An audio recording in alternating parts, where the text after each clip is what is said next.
ایک بہت بڑی رحمت ہے اور نعمت ہے امت کے لیے، مسلمان کے لیے، اور دین کا ہر جز، دین کا ہر حکم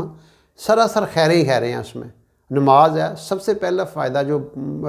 ریگولرلی نماز پڑھتا ہے، باقاعدگی سے اہتمام سے نماز پڑھتا ہے، اس کا سب سے پہلا بینیفٹ دنیا میں ہی ہے کہ اللہ تعالیٰ رزق کی تنگی ہٹا دیتے ہیں، رزق میں برکت ہو جاتی ہے۔ پھر دوسرا روزہ ہے،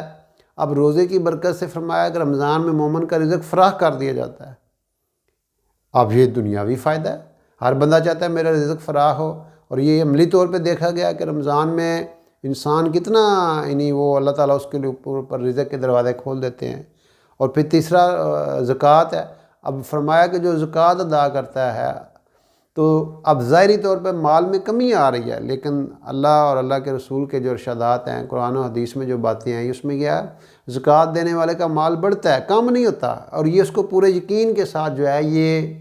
اپنے مال اللہ کی راہ میں دینا چاہیے۔ قرآن میں کتنی آیات ہیں جو اللہ کی راہوں میں خرچ کرتے ہیں،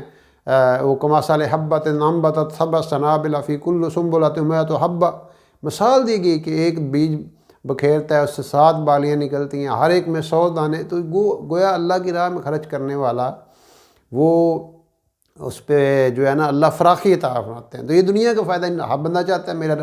میرا جو ہے وہ مال بڑھے، تو اللہ کی راہوں میں دینے سے مال کم نہیں ہوتا، بڑھتا ہے۔ پھر حج ہے، تو حج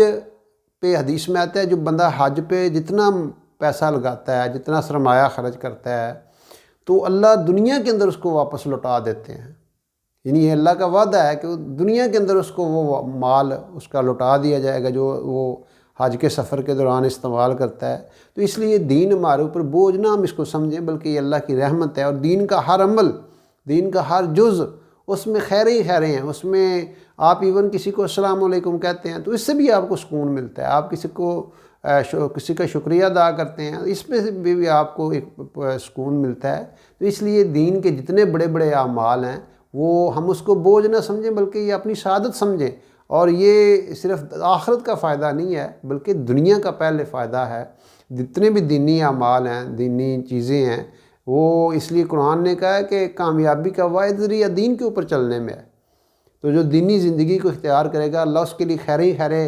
جو ہے وہ مقدر فرما دے گا، اور اس کے لیے نعمتیں ہی نعمتیں ہیں اور رحمتیں ہی رحمتیں ہیں۔